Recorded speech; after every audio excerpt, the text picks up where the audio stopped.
Genial, ya.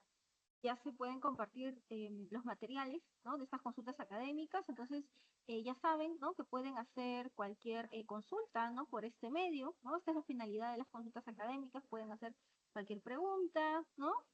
Entonces yo con mucho gusto se las voy a responder. Entonces, bueno, vamos a proseguir, ¿ya? Vamos a proseguir. Entonces, estábamos hablando, ¿no? Del conservadurismo, que el conservadurismo no es otra cosa que mantener el status quo, el orden establecido, ¿no? Entonces, los conservadores pues son monarcas, ¿no? Que quieren gobernar el estilo antiguo régimen, pero tratar de aplicar un conservadurismo pues puro, ¿no? En esta época, en pleno siglo XIX, cuando el mundo pues ha experimentado una revolución francesa, una independencia de las 13 colonias, va a ser bastante complicado. O sea, la gente para esta época ya se ha empapado de todo el espíritu ilustrado, de las ideas liberales, que eran una de las máximas, ¿no? De la ilustración. Entonces, em, digamos que los regímenes conservadores, ¿no? Que existan en esta época, en este siglo XIX, van a tratar de ser un poco moderados, un poco light, por así decirlo. ¿Ya? Entonces, de eso se basa el conservadurismo. Ahora, liberalismo. El liberalismo también es una ideología política antigua, vieja, de la que seguramente ustedes han escuchado hablar, sobre todo cuando hablaron del siglo XVIII, del siglo de las luces, de la ilustración, ¿no? ¿Se acuerdan que uno de los pilares del espíritu ilustrado era el liberalismo? Entonces, según el liberalismo, todo parte, ¿no? De la libertad individual, de la libertad individual. Entonces, del individuo libre, ¿no? Todos nosotros somos individuos libres y podemos hacer lo que nosotros queramos, siempre y cuando esto no esté en contra de las reglas, en contra de la Constitución, en contra, pues, de lo establecido. Entonces, los liberales, por ejemplo, ¿no? Acuérdense, son los burgueses. ¿Se acuerdan que los burgueses fueron los principales promotores de esta ilustración? Los burgueses, las clases medias, los médicos, ingenieros, ¿no? Profesionales, ¿no? Son los que van a impulsar este espíritu ilustrado y empiezan a cuestionar, ¿se acuerdan? El antiguo régimen, ¿no? El status quo, el orden establecido. Entonces, estos burgueses son los que impulsan también la Revolución Francesa, ¿ya? Entonces, por eso es que estos burgueses son liberales, ¿ya? Son liberales. Entonces, como les digo, el principio, ¿no? Del liberalismo, todo parte de la libertad individual, ¿ya? Del individuo libre. Entonces, si todos somos libres, todos somos iguales, todos tenemos que tener los mismos derechos, ¿no? Entonces, esta idea nos va a decir de que los burgueses son iguales a los nobles, ¿ya? Entonces empieza a aparecer este principio de igualdad. Entonces significa que el rey es igual que nosotros, es una persona común y corriente. Entonces, los liberales empiezan a cuestionar el poder del rey, lo bajan del pedestal, si se dan cuenta, ¿ya? Entonces, este liberalismo puede verse plasmado en todos los aspectos, en realidad, ¿no? Por ejemplo, aquí está pues el liberalismo político, ¿no? Partiendo de la libertad individual, ¿no?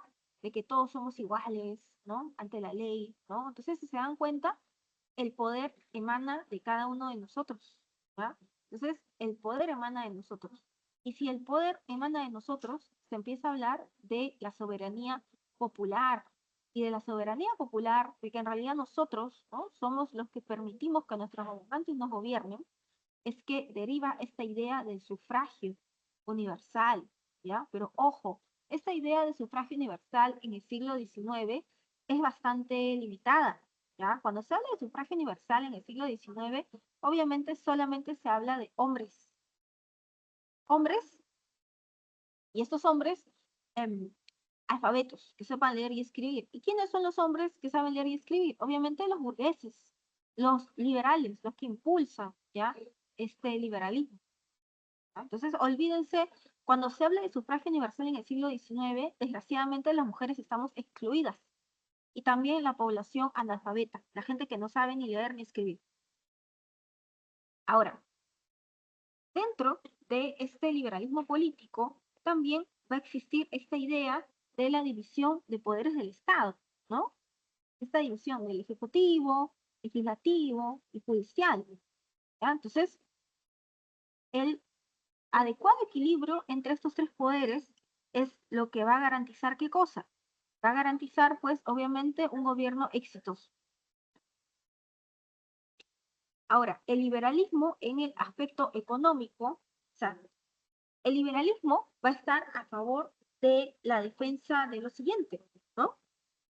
De, digamos que el liberalismo económico se basa en esta idea de dejar hacer, dejar pasar, que todo fluya. Nadie tiene por qué meterse en la economía, ni siquiera el rey. El rey no tiene por qué meterse en la economía. El Estado, el gobierno no tiene por qué meterse en la economía. Nadie tiene por qué meterse en la economía. Por eso es que el librecambismo se opone a los monopolios comerciales. Entonces, de acuerdo a esta idea del librecambismo, del liberalismo económico, se debe defender la propiedad privada. O sea, los liberales defienden con su vida la libertad privada. Para ellos, pues, o sea, si tanto trabajo me ha costado, ¿no? Conseguir mi casa, mi carro, ¿no?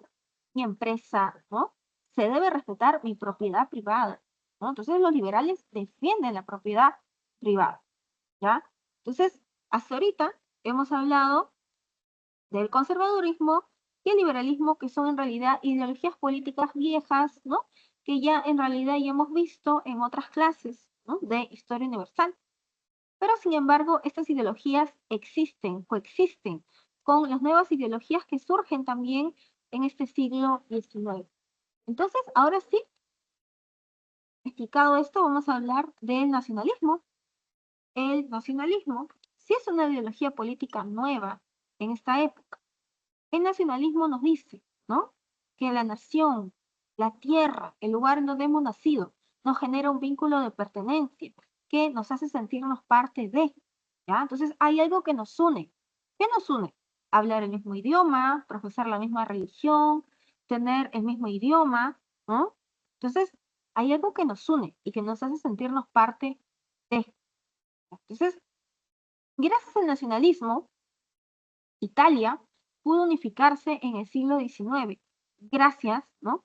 En sobremanera, ¿no? Al trabajo que va a hacer Mazzini. Y también gracias al nacionalismo es que Alemania va a poder unificarse en este siglo XIX. Entonces, si se dan cuenta, el nacionalismo es bueno, ¿ya? Es muy bueno. ¿Por qué? Porque gracias al nacionalismo es que estos estados logran unificarse, ¿no?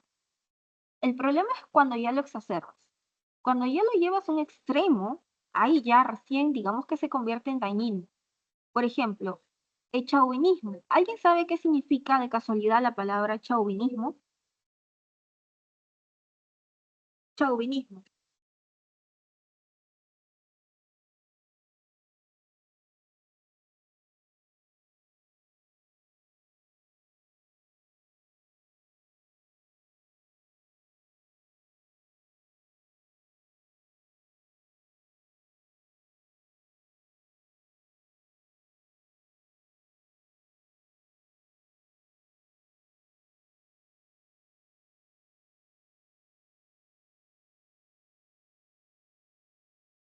¿Saben de casualidad?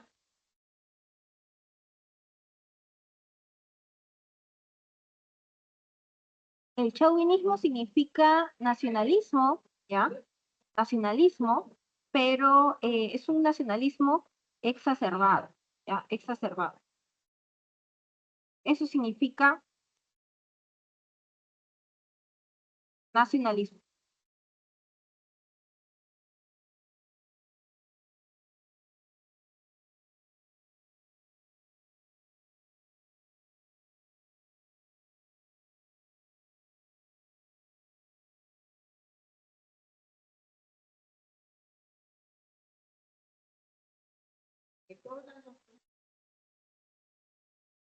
Entonces, eso significa chauvinismo.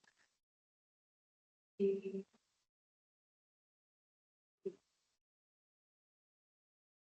Disculpen, creo que me he pasado.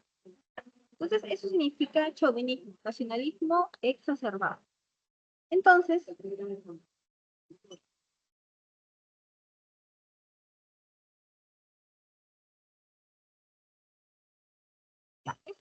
el nacionalismo. Ahora, el nacionalismo está recontra vinculado a este principio de la autodeterminación política. ¿Qué cosa significa autodeterminación política? ¿Quién sabe? Autodeterminación política.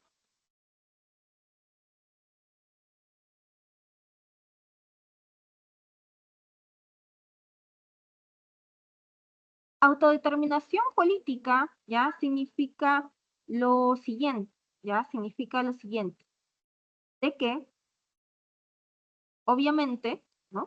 Nadie tiene, ¿ya? Nadie tiene por qué meterse, ¿no? Con la forma en la que cada nación elige, pues, gobernarse, por así decirlo, ¿ya? Entonces, por ejemplo, según esta idea de la autodeterminación política, nosotros los peruanos, por poner un ejemplo, ¿no? Entre nosotros tendríamos pues que elegir a nuestros representantes, ¿ya? Hacer política, ¿no? Sufragar, ¿no? Todo entre nosotros, entre nuestra nación. Entonces, según este principio de la autodeterminación política, este se opone rotundamente, ¿ya? Este se opone rotundamente a cualquier tipo de intromisión extranjera, ¿ya?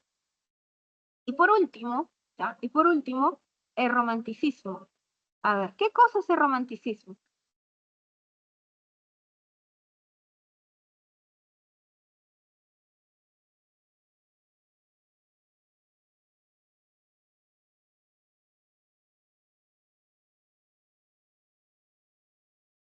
Seguro ya lo han visto en sus clases de literatura, ¿no? A ver, ¿qué es el romanticismo? ¿Nada?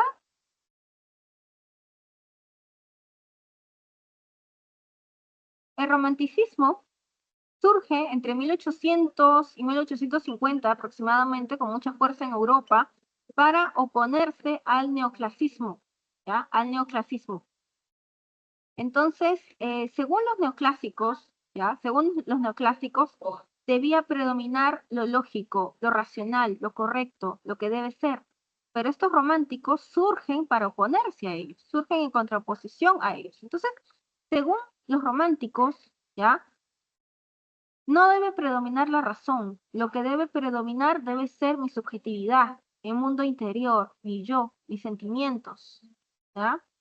Eso, ¿no? Esos elementos románticos están recontra vinculados a la idea de patria, ¿no? Que tanto van a promover los nacionalistas. Entonces, de allí esta estrecha relación entre nacionalismo, ¿no? Y romanticismo. Entonces, un ratito me voy a volver a conectar, ¿ya? Porque había entrado, ¿no? Con otra cuenta, ¿no? De otro tutor. Ah, disculpen, entonces, ahorita me vuelvo a conectar.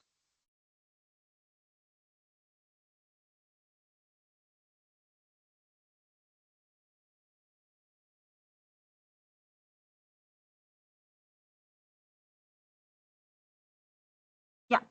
Entonces, chicas y chicos, ¿ya? A ver, estábamos hablando del marxismo, ¿no? Entonces, ¿hasta qué parte se escuchó mi voz? ¿Ya? ¿Se escuchó hasta, se escuchó hasta nacionalismo? Buenas. ¿Se escuchó hasta socialismo? Socialismo no se escuchó. Socialismo no se escuchó, eso es lo que falta. Ya, ya, entonces, ya, vamos a volver a explicar socialismo, ¿ya? Entonces, ya, nacionalismo sí, hasta ahí quedó bien. Pues, entonces podría volver a repetir nacionalismo, por favor.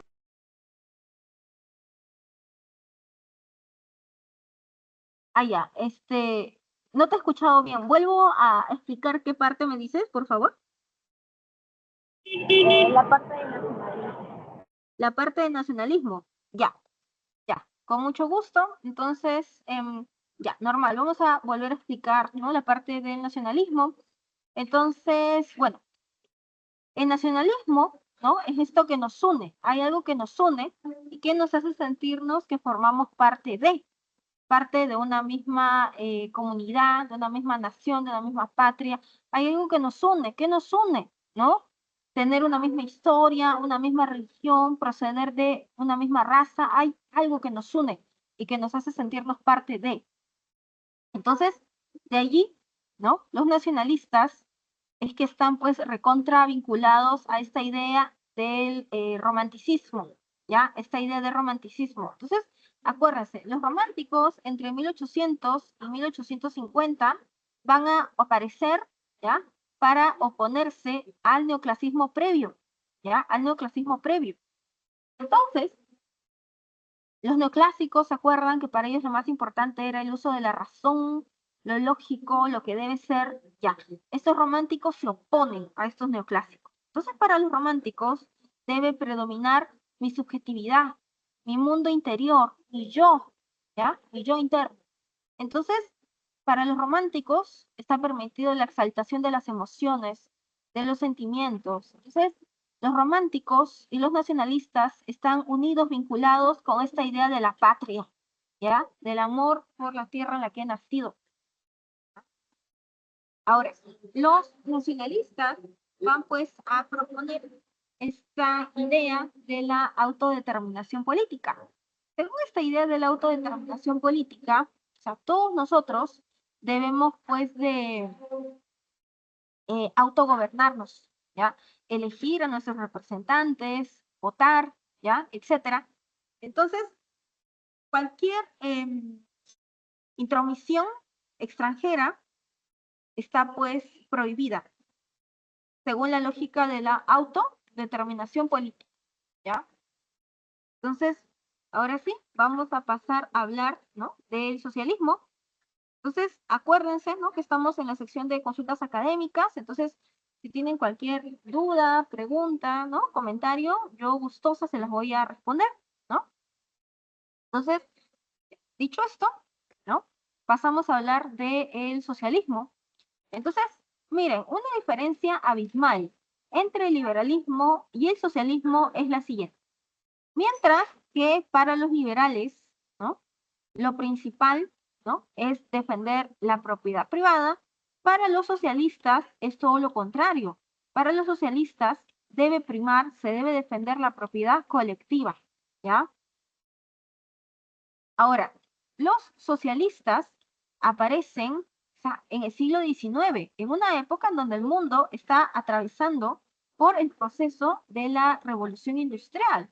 Entonces, según este proceso de la revolución industrial, ¿ya? ¿Se acuerdan que ahora los burgueses son los poderosos, son los dueños de las fábricas, de los medios de producción, ¿no? Y los que trabajan para los burgueses son los obreros, los proletarios. Entonces, ¿se acuerdan que en este contexto de revolución industrial,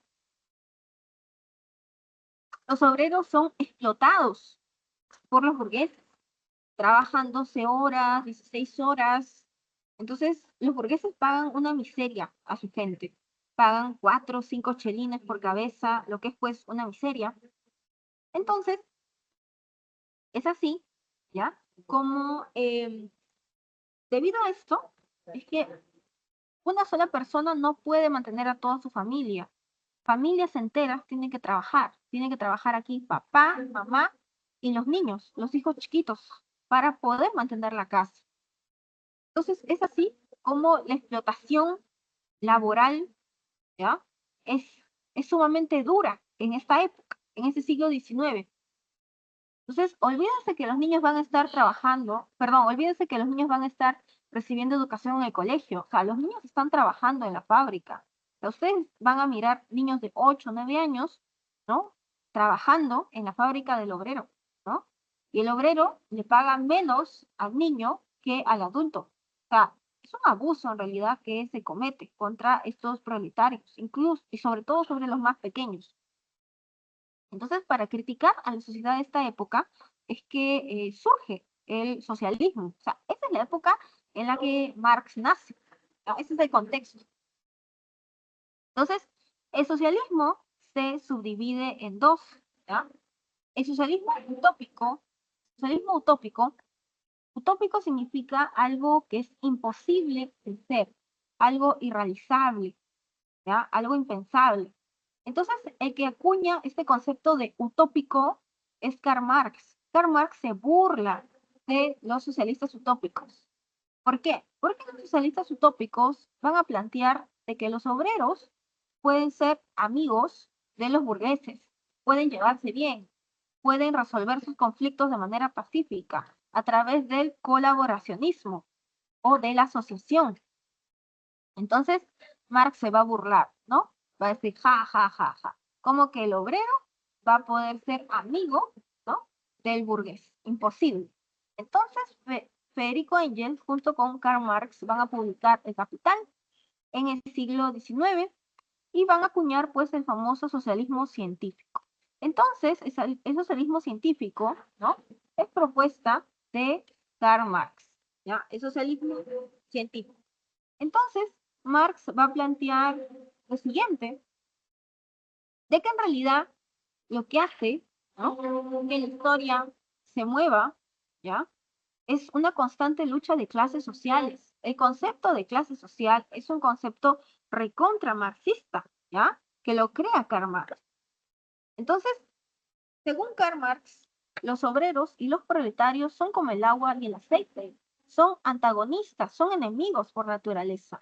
Y por eso es que siempre van a estar en pugna, en lucha constante.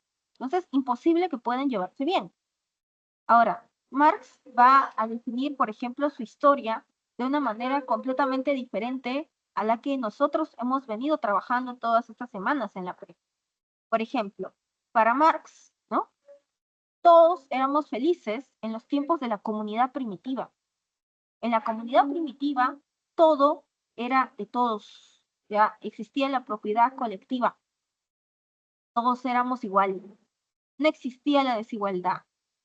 ¿Cuándo empiezan a haber los problemas? Según Marx, los problemas empiezan a aparecer cuando alguien empieza a decir, esto es mío, ¿no? Esta es mi chacra, esta es mi casa. Cuando empieza a aparecer la propiedad privada vendría a dar origen a la desigualdad, según Marx. Entonces, por ejemplo, para Marx no es el esclavismo, ¿ya? Para Marx, ¿qué cosa? Perdón, para Marx no es la edad antigua, sino es el esclavismo. Entonces, en el mundo esclavista, los que oprimen, obviamente, valga la redundancia, son los esclavistas. Y los esclavos son los oprimidos. Entonces, obviamente, esclavistas y esclavos están en pugna, en una lucha constante, ¿ya? Ahora, para Marx no es Edad Media, para Marx es feudalismo. Y en el feudalismo, los que tienen el poder son los señores feudales, son los que oprimen. ¿Y quiénes son los oprimidos? Los oprimidos son los siervos de la gleba, ¿ya? Están adscritos al feudo, que se la pasan trabajando en la tierra de su señor feudal. Entonces, eso es el socialismo científico, ¿no? Que propone Karl Marx. Ahora, según Marx, que en los tiempos en donde él nace, ¿no? La época en la que él nace es la época pues capitalista. Entonces, en la época capitalista, los que oprimen, ¿ya?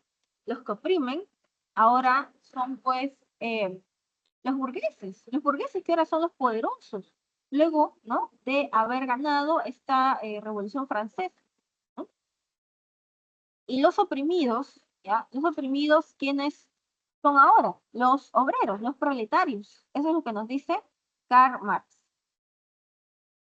Ahora, según Marx, va a llegar un momento en que estos obreros van a unirse en sindicatos para luchar por sus derechos. Y producto de esto es que con el paso del tiempo se va a formar un frente internacional de obreros. Y cuando esto suceda, ¿no? Se instaurará la dictadura del proletariado. Entonces, cuando se instaure la dictadura del proletariado, ¿ya? Entraremos a la fase socialista.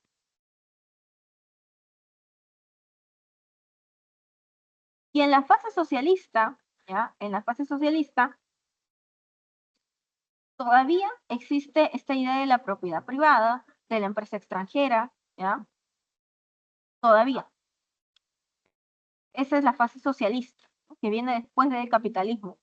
Ahora, la meta final de Karl Marx es llegar al comunismo. Ese es el fin, ¿ya? La finalidad. La meca para Karl Marx es llegar al comunismo.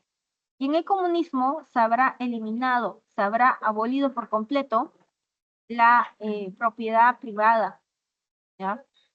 Entonces, otra vez volverá a existir la propiedad colectiva.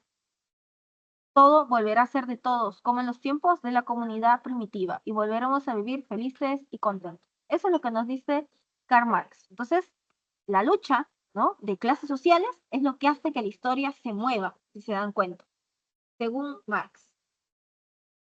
Ahora, vamos a hablar del anarquismo, ¿ya? Vamos a hablar del anarquismo. Los anarquistas, ¿ya?, los anarquistas no creen en nada ni en nadie, ¿ya? Entonces, los anarquistas están a favor de la defensa de su libertad absoluta, ¿ya? De su libertad absoluta. Entonces, en esta defensa de la libertad absoluta, los anarquistas se van a oponer a cualquier tipo de autoridad, de normas, de reglas que supriman su libertad absoluta. Entonces, por eso es que para los anarquistas no debe existir el Estado, porque el Estado representa normas, reglas de conducta. El gobierno es una estructura de poder, de autoridad, ¿ya? Entonces, todo esto estaría atentando en contra de la libertad absoluta, ¿no?, que tanto promueven los anarquistas, ¿ya? Entonces, uno de los padres del anarquismo es Bakunin, ¿no? Entonces, estos anarquistas, por ejemplo, creen en una economía de autosubsistencia, ¿no?, que va a proponer lo siguiente, ¿no? Como según las ideas anarquistas, uno no podría trabajar pues en una empresa privada, ¿no?, o tener pues una buena chamba, ¿no?, dentro del Estado, ¿no?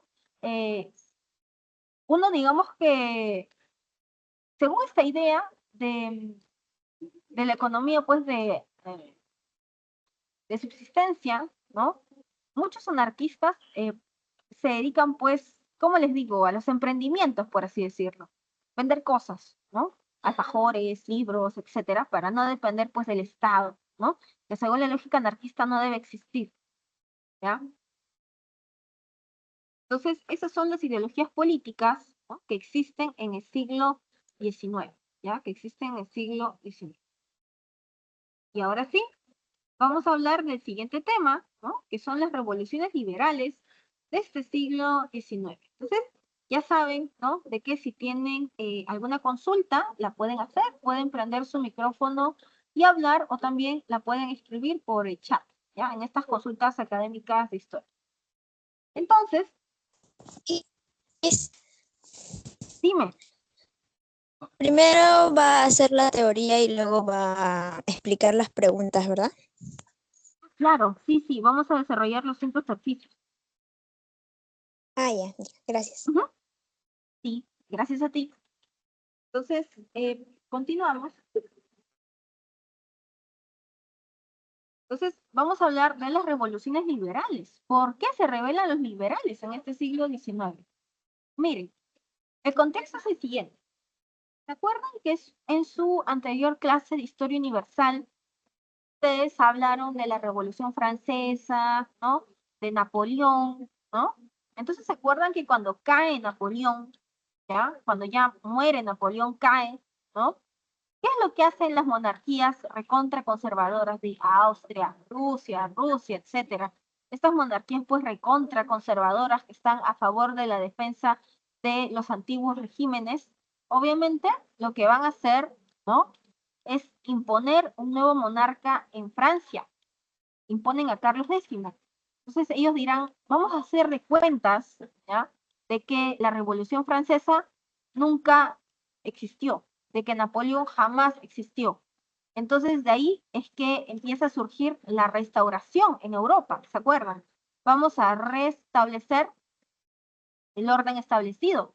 Una cosa es la Francia con Napoleón y otra cosa es la Francia sin Napoleón.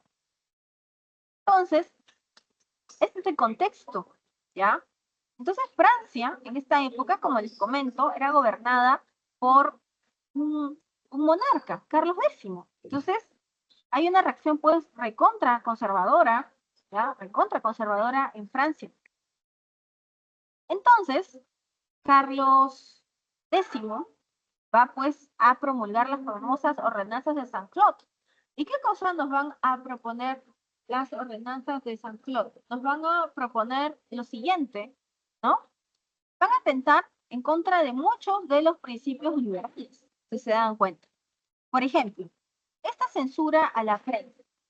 Los liberales defienden mucho la opinión pública, la libertad de expresión, ¿ya? El famoso cuarto poder, la opinión pública, ¿no? Entonces, Carlos X prohíbe, ¿no?, esta prensa.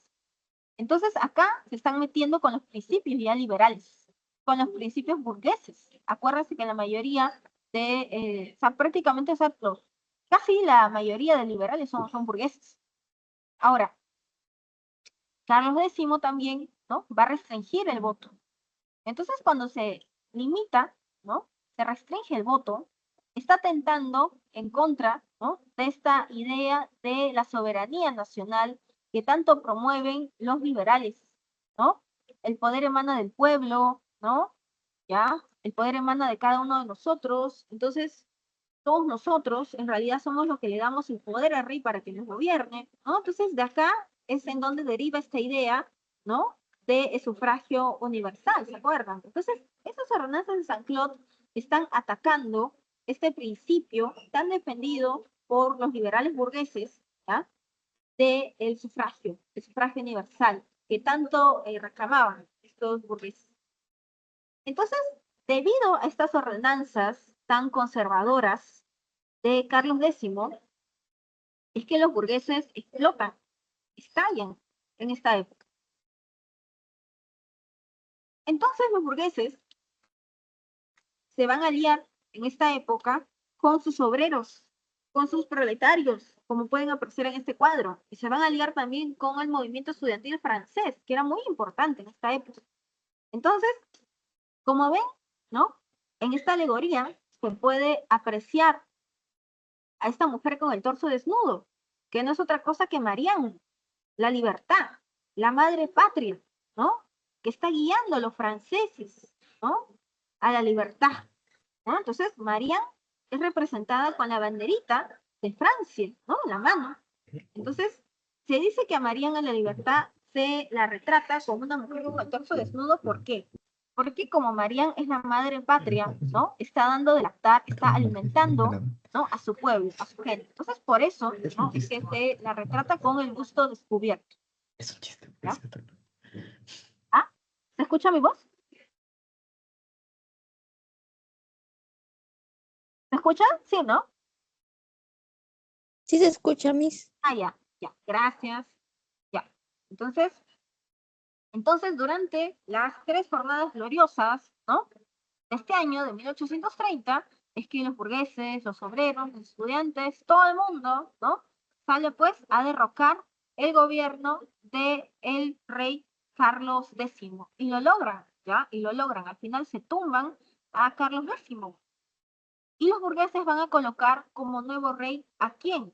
A Luis Felipe I de Orleans, conocido con el nombre de el rey burgués, ¿ya? El rey burgués, ¿por qué? Porque lo está poniendo en el poder la burguesía, estos liberales burgueses.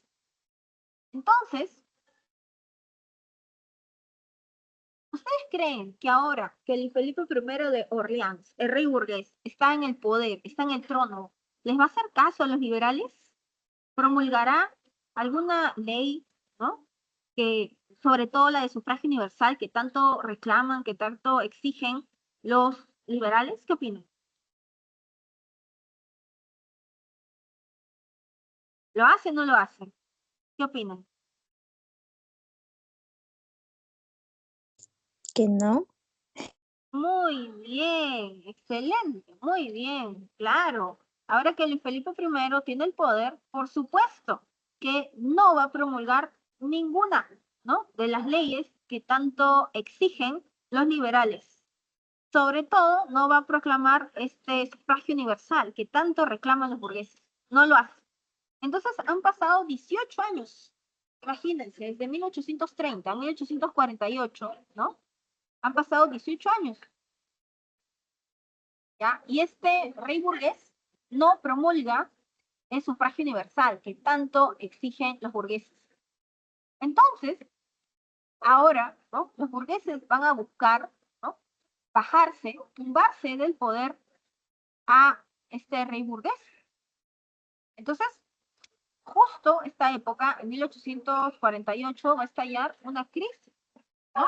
Una crisis de las patatas. Entonces, según esta crisis, todo empieza cuando empieza a surgir un honguito, un hongo que van a lograr los cultivos en Irlanda. Irlanda era colonia de Inglaterra. Inglaterra, en lugar de apoyar a su colonia Irlanda, Inglaterra prohíbe que se lleve cualquier tipo de ayuda a Irlanda. Es así como los pobres irlandeses se mueren de hambre y los pocos que sobreviven agarran un barco y fugan a Estados Unidos, en donde también les van a hacer bullying. Entonces, es en esta época, ¿no? Que como Inglaterra no ayudó a Irlanda, ¿no? A poner fin a esta plaga de este hongo que estaba atacando a los cultivos y que había generado esta hambruna, este honguito, por supuesto que no se va a quedar en Irlanda, va a propagarse por toda Europa. Entonces, toda Europa va a acabar pues en hambruna, ¿ya? Porque este honguito va a echar a perder la comida de toda Europa. Entonces, para esta época, ¿no? Esta crisis del hambre va a agudizar aún más, ¿ya? Esta crisis política que ya existía, sobre todo en Francia, porque los burgueses están pues que le exigen al rey burgués que promueva el sufragio universal. Entonces, digamos que esta crisis del hambre agudiza aún más la situación. Entonces, los proletarios, ¿no? Que son súper explotados, ¿no? Súper marginados, ¿no? Encima ahora no van a tener un pan que llevarse a la boca, ¿no? Debido a esta crisis del hambre. No hay trigo, no hay comida, ¿ya? Los campesinos peor, o sea, los campesinos se los afecta aún más, porque ellos, ¿no? Viven del agro, viven del campo, ¿ya?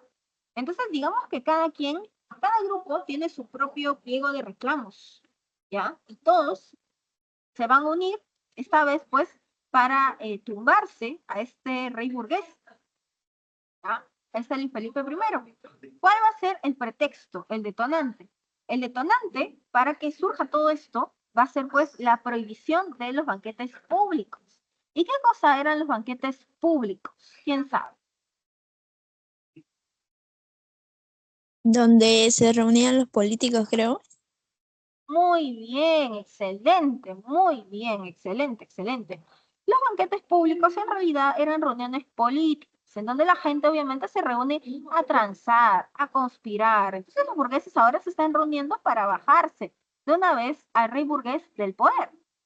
Entonces, como Luis Felipe I ya intuye, ¿no? Que se lo quieren bajar, es que prohíbe estos banquetes públicos. Entonces, esto le va a dar el pretexto perfecto para que estos burgueses, ¿no?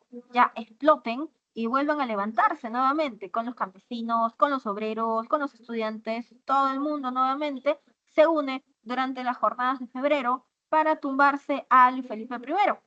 Entonces, así es como los burgueses deciden eliminar la monarquía, ¿ya?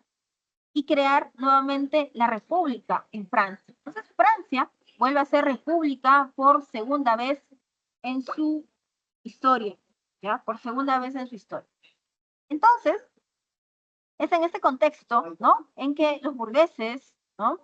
Van pues a promulgar el famoso sufragio universal que tanto querían, que tanto buscaban, ¿ya? Pero ojo, como les comentaba al inicio de estas consultas académicas, ¿no? Cuando se habla, ¿ya? De este sufragio universal en el siglo XIX, ¿ya? Es un sufragio universal bastante limitado. Los únicos que votan son los hombres, ¿no? Y alfabetos, o sea, que sepan leer y escribir, ¿ya? Entonces, digamos que al final los únicos que van a votar son los burgueses hombres. O sea, esa es la definición, ¿no? Que existe en el siglo XIX cuando se habla de sufragio universal. Igual, cuando ustedes escuchan, ¿no? O leen, ¿no? La palabra pueblo en el siglo XIX, pueblo no es alusión a la gente pobre, no es alusión a los más humildes.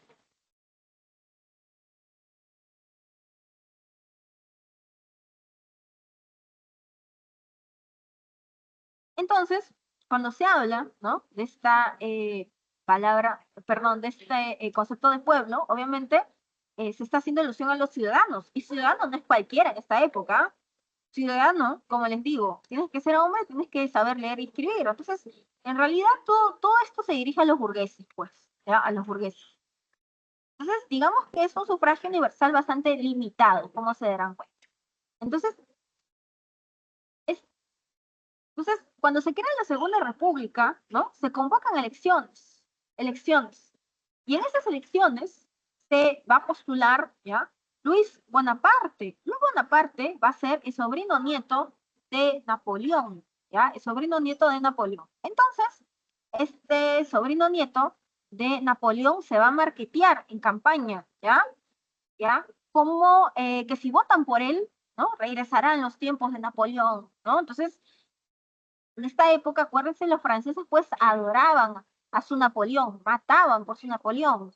Entonces, todos los franceses obviamente van a terminar votando por Luis Bonaparte, sobrino nieto de Napoleón. Y así es como el toque pues gana, ¿ya?, estas elecciones. Entonces, al final se elimina esta Segunda República. ¿Por qué? Porque Luis Bonaparte se va a coronar emperador. Entonces, Francia va a volver a ser imperio por segunda vez en su historia, ¿ya? Por segunda vez en su historia. Entonces, gracias al gobierno de Napoleón III, es que Francia va a acabar convirtiéndose en la segunda potencia mundial en el mundo. Gracias a Napoleón III, es que este va a obtener un montón de colonias para Francia, va a industrializar Francia. Entonces, va a ser de Francia pues súper poderoso, ya muy importante. Ahora, digamos que la caída de Napoleón III se va a dar debido a la guerra franco-prusiana. Durante la guerra franco-prusiana, ¿ah?, los franceses, ¿no?, van a acabar perdiendo Alsacia y Lorena. Entonces, si se dan cuenta, la cólera, la mecha entre los franceses y los alemanes radica desde el siglo XIX, desde esta época, ¿ya? Radica su enemistad por Alsacia y Lorena, ¿ya? Ahora, esta revolución de 1848, digamos que prolifera mucho más rápido y se extiende mucho más rápido por muchos estados de Europa, ¿no? Por eso es que se habla, ¿no?, de la primavera de los pueblos, ¿ya?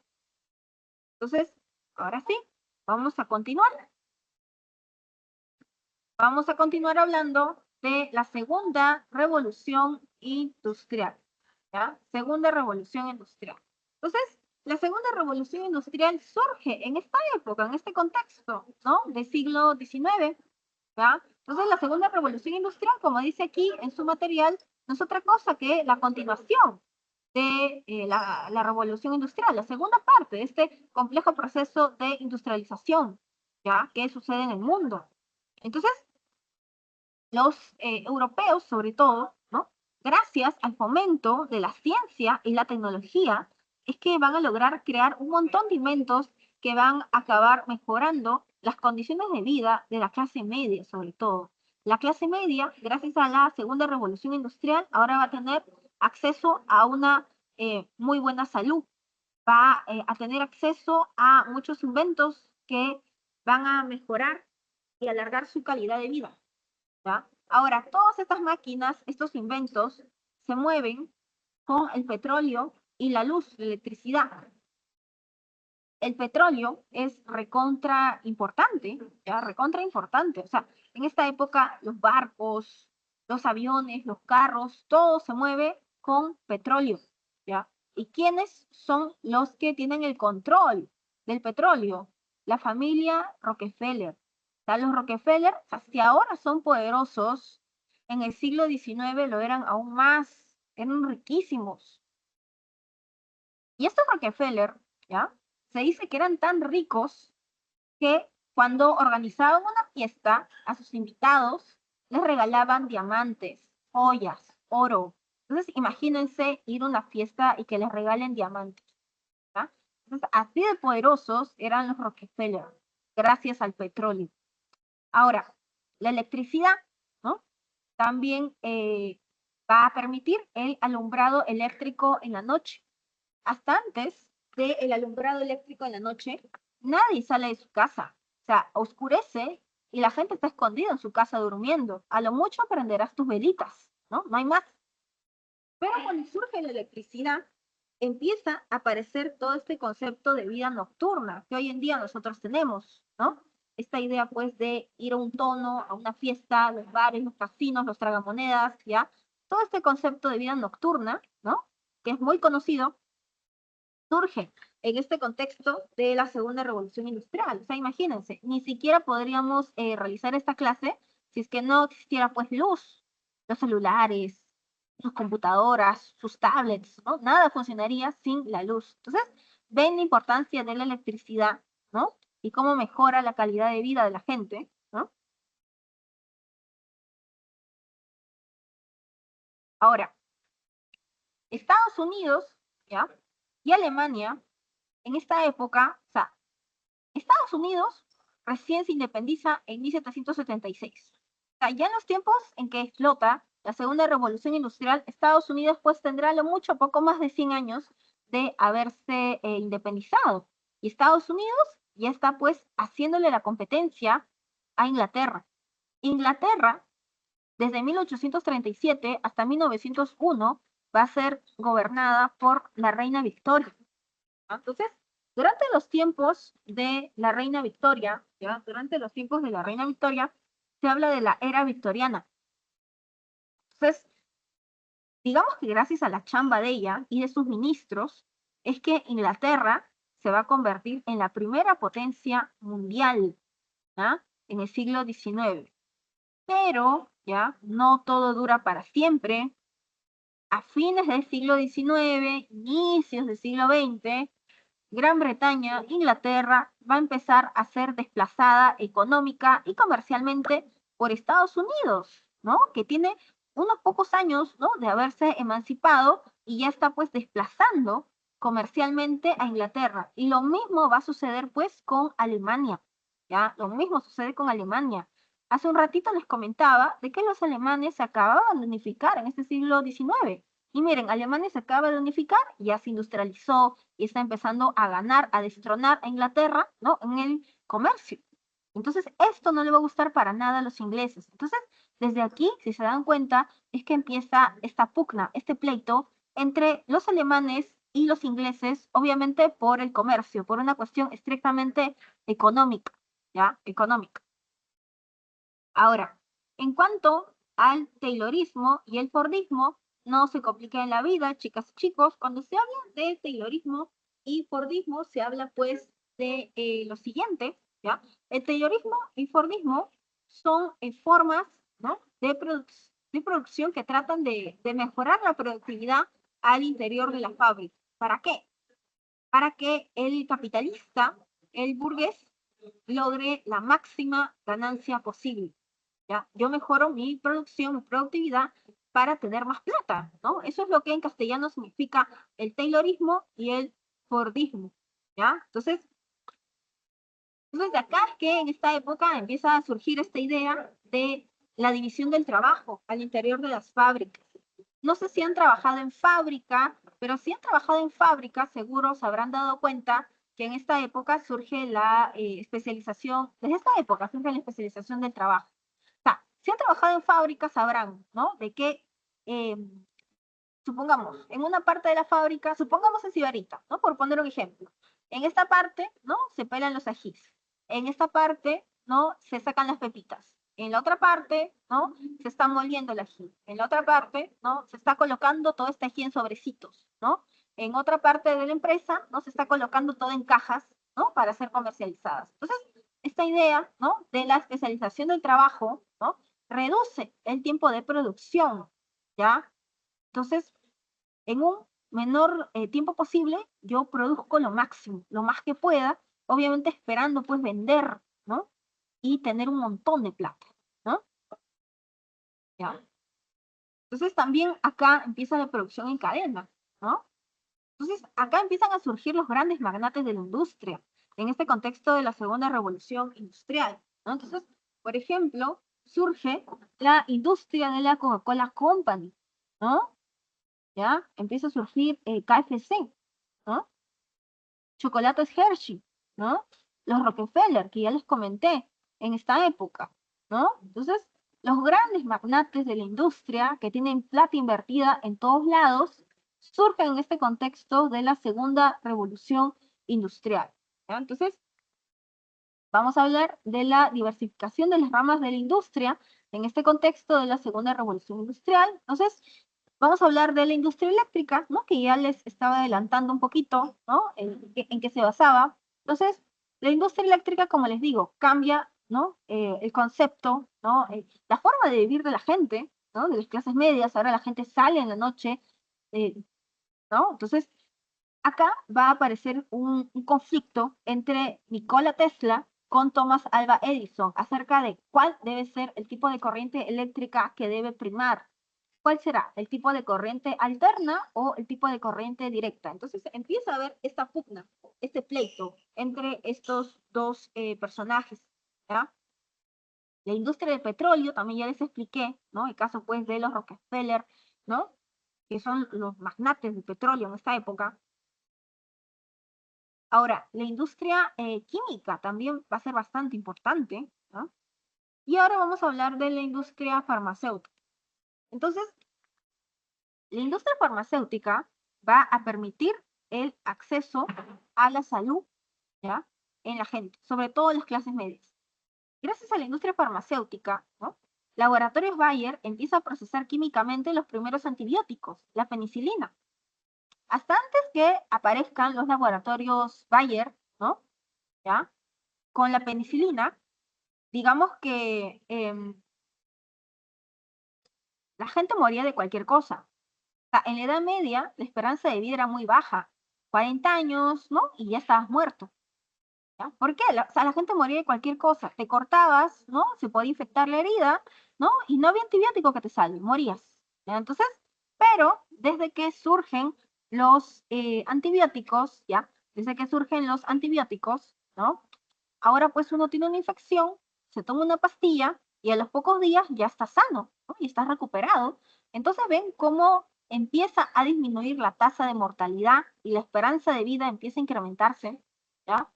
Ahora las vacunas, olvídense, las vacunas salvan vidas, ¿no? O sea, sin la invención de las vacunas, eh, hoy en día ni siquiera podríamos hacer nosotros nuestra vida normal, ¿no? Acuérdense, o sea, hace poco tiempo, ¿no? Surgió el COVID, ¿no? Entonces, en tiempo récord se creó la vacuna contra el COVID. En 6 meses, ¿no? Ya los rusos habían sacado su primera vacuna.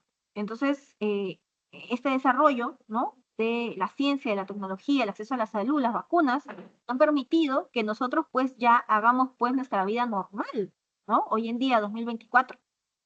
Ahora, hasta antes del desarrollo de las vacunas, la gente pues moría de cualquier cosa, ¿no? O sea, pregúntale a sus abuelitas, ¿no? De todos sus hijos, ¿no? Que tenían las abuelitas, ¿cuántos llegaban a la adultez? Muy pocos. ¿Por qué? Porque la mayoría moría de niños, siendo niños. La mayoría podía enfermar de polio, ¿ya? Podía enfermar de viruela, podía enfermar de escarlata, de un montón de enfermedades, lo que hacía pues que existiese una tasa de mortalidad infantil bastante alta, ¿ya? Por eso es que muy pocos niños llegaban a la adultez. Pero gracias a las vacunas, ¿ya? Gracias al desarrollo de las vacunas, es que ahora pues uno se vacuna, ¿no? Y obviamente pues es difícil, ¿no? Que los niños mueran, ¿no? De pequeños, gracias al desarrollo de las vacunas. Entonces, todo este acceso a la salud, sí es cierto, ¿no? Que mejora la calidad de vida de la gente, ¿no? Y las clases medias van a vivir mucho más tiempo, ¿no? Pero la baja tasa de mortalidad, ¿no? La larga esperanza de vida que va a empezar a aparecer en esta época me va a generar otro problema, que es la sobrepoblación, ¿ya? Que está aquí, ¿no? En su material. La sobrepoblación, ¿ya?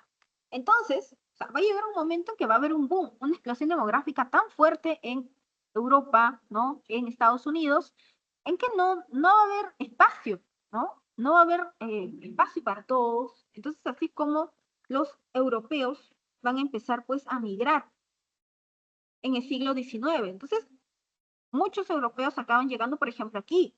¿no? La colonia más famosa aquí es la de los alemanes, ¿no? Que se instalan en Posuso, en la selva central, ¿no? Pero también en el siglo XIX van a llegar colonias, ¿no? De alemanes, de belgas, de holandeses aquí, ¿ya? Y esto es producto de la sobrepoblación, ¿no? Ahora, la industria automovilística. ¿Han escuchado hablar de Henry Ford de casualidad?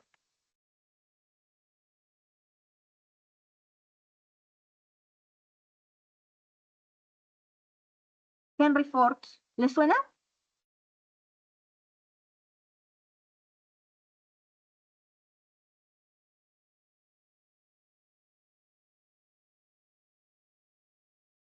¿Nada? Henry Ford. Creo que era Ujú. inventor nuevamente. Disculpa, no te escuché muy bien. Creo que era un inventor o algo así. Muy bien, va por ahí. Sí es cierto, o sea, Henry Ford inventa el primer modelo pues, de autos, el famoso modelo T. Henry Ford es una persona bastante humilde. Él es hijo de campesinos en Estados Unidos.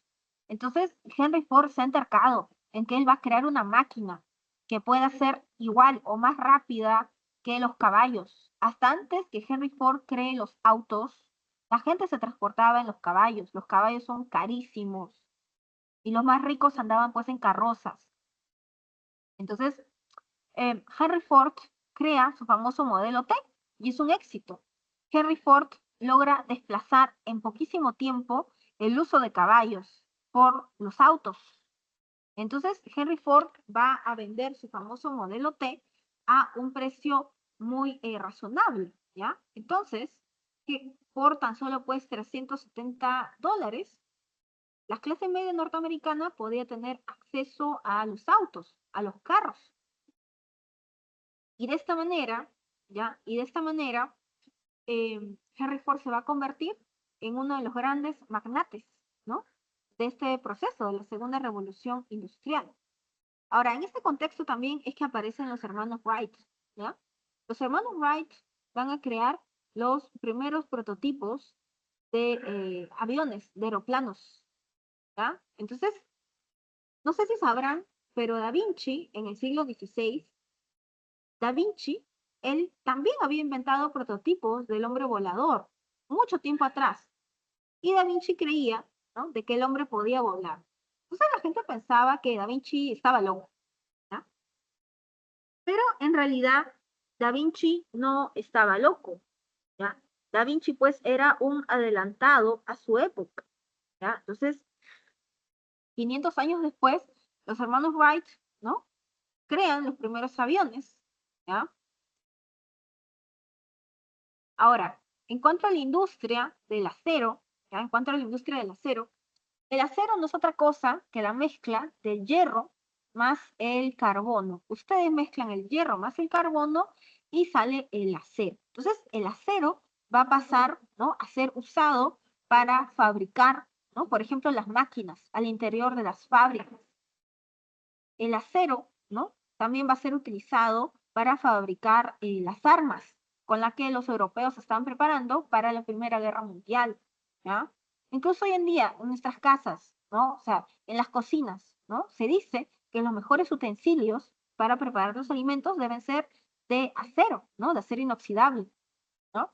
Cuando uno se opera, ¿no? Cuando uno va al dentista, los instrumentos del dentista, ¿no? Son de acero quirúrgico.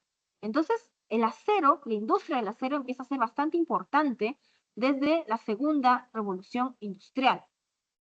Ahora, otros inventos, ¿no? Que no están aquí, pero que tal vez sean importantes mencionar, serían los siguientes, ¿no? La radio. En esta época surge la radio. Entonces, ahora uno aprende la radio, ¿no? Y la opinión pública llega muchísimo más rápido. También vamos a tener ya a los telegramas, ¿ya? Ahora con los telegramas, o sea, imagínense, antes que una carta, ¿no? Viaje desde el Perú a España, o sea, tardaba meses en llegar, ¿ya? Pero ahora, ¿no? Gracias pues a estos telegramas, uno envía un mensaje y llega prácticamente instantáneamente, ¿no? A cualquier parte del mundo. Entonces ven cómo los tiempos se acortan, ¿no? La vida se hace mucho más rápida, mucho más ágil, producto de estos inventos que surgen en este contexto de la segunda revolución industrial. También el cinematógrafo, los primeros cines empiezan a surgir en este contexto, ¿ya? ¿Ya? La fotografía, ¿ya? Entonces digamos que todo esto surge en este contexto. Ahora, consecuencias de todo esto. Vamos a tener pues las siguientes. Miren, cuando empieza a surgir, ¿ya? Todo parte de esta idea del liberalismo económico, ¿no? Dejar hacer, dejar pasar, que todo fluya, el Estado no tiene por qué meterse en la economía, ¿no? Hay que dejar, ¿no? Que la mano invisible regule, ¿no? El mercado solita. Entonces, basándonos en esta idea del liberalismo económico, ¿no? Dejar hacer, dejar pasar, ¿ya? Empieza a aparecer lo siguiente, ¿no?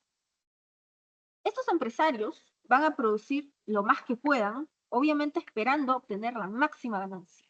Pero lo que no se están dando cuenta estos grandes empresarios es que lo único que me están generando es esto, una sobreproducción. Sobreproducción significa que yo estoy produciendo más de lo que estoy logrando vender. Entonces, supongamos, yo produzco 1 millón de carros modelo T, esperando obtener la ganancia por este millón de carros.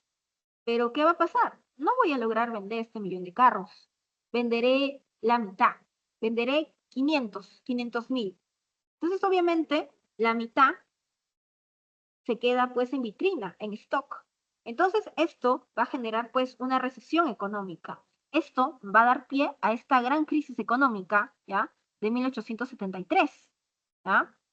Entonces, hay productos, ¿no? Que se han quedado en vitrina, entonces esto hace que la economía pues se ralentice, ¿ya? Se recesione, entonces hay crisis. Entonces, tanto los grandes magnates de la industria que tienen plata invertida en todos lados, capitales invertidos en todos lados, como los gobiernos, o sea, a los gobiernos, ¿no? Junto con estos grandes empresarios, van a, obviamente, empezar a buscar colonias. ¿En dónde? En el Asia, en el África, en Oceanía, ¿ya? Entonces, necesitan necesitan de estas colonias. ¿Por qué? ¿Por qué es tan importante tener una colonia? ¿Qué representa una colonia? Para estos grandes magnates y para estos gobiernos en pleno proceso de segunda revolución industrial. ¿Por qué es tan importante la colonia?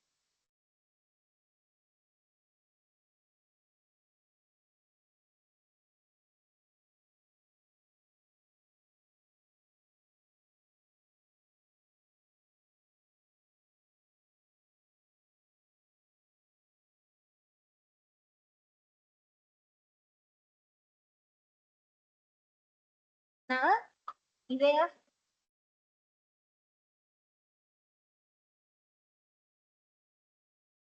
¿Por qué es tan importante la colonia? ¿Qué me da una colonia? ¿Por qué yo quiero tener colonias?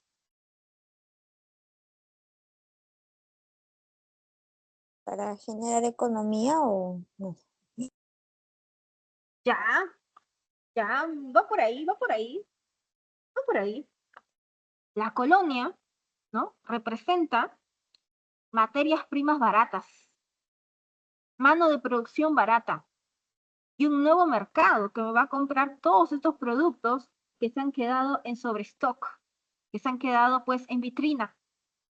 Entonces, es un nuevo público consumidor también la colonia. Entonces, por eso es que estos grandes empresarios, junto con los estados, ¿no? Inglaterra, Francia, Alemania, ¿no? Los europeos, van a buscar las colonias. ¿O en dónde creen que va a resultar más barato producir una galleta Oreo? ¿Será pues en Estados Unidos, en donde a mi obrero le voy a tener que pagar $2.000? ¿O será más barato producirlo en la India? ¿En dónde creen que resultaría más barato? ¿A quién le voy a pagar menos? ¿A un obrero en la India le voy a pagar $2.000 al mes? ¿En dónde me saldría a mí más barato como empresario producir una galleta Oreo? En la India. Por supuesto, muy bien, excelente, muy bien. Entonces, por eso, ¿no? Ven, ¿no? La necesidad de estos grandes empresarios junto con estos estados, ¿no? De empezar a buscar estas colonias, ¿no? Representan mano de producción baratísima, ¿no? Entonces, el costo de producción, ¿no? Del producto para el capitalista va a ser bajísimo y por ende su ganancia va a ser máxima, ¿no? Máxima. Ahora, en este contexto, ¿no? De segunda revolución industrial, ¿no? Estos grandes magnates tienen plata invertida en todos lados, en todo el mundo, ¿ya? Tienen capitales invertidos en todos lados, plantas en todos lados. ¿O ustedes creen que el dueño de la Coca-Cola solamente va a vender en Estados Unidos, solamente va a tener una planta en Estados Unidos? ¿O tendrá en todas partes? Tendrá plata invertida en todas partes.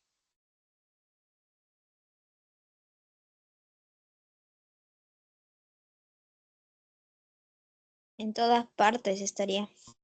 Muy bien, excelente, por supuesto, ¿no? Por supuesto, esos grandes magnates tienen plata invertida en todos lados, en todas partes, ¿ya? Entonces, ¿ya? Entonces es la migración de capitales. Entonces se habla de empresas multinacionales, transnacionales, ¿ya? Súper poderosas. Entonces, en este mundo tan rápido, ¿no? Que ha empezado a surgir, producto de la segunda revolución industrial, con esos nuevos inventos, la vida se hace más rápida, el capitalismo, la competencia comercial se hace mucho más agresivo. Entonces, por eso vamos a hablar del capitalismo financiero en su segunda fase, ¿ya? Capitalismo en su segunda fase. Durante esta época, por ejemplo, empieza a surgir esta idea, ¿no? De jugar las acciones en la bolsa de valores, ¿no? Empiezan a aparecer los tenedores de bonos, ¿ya? Todo este juego en la bolsa empieza a surgir en este contexto.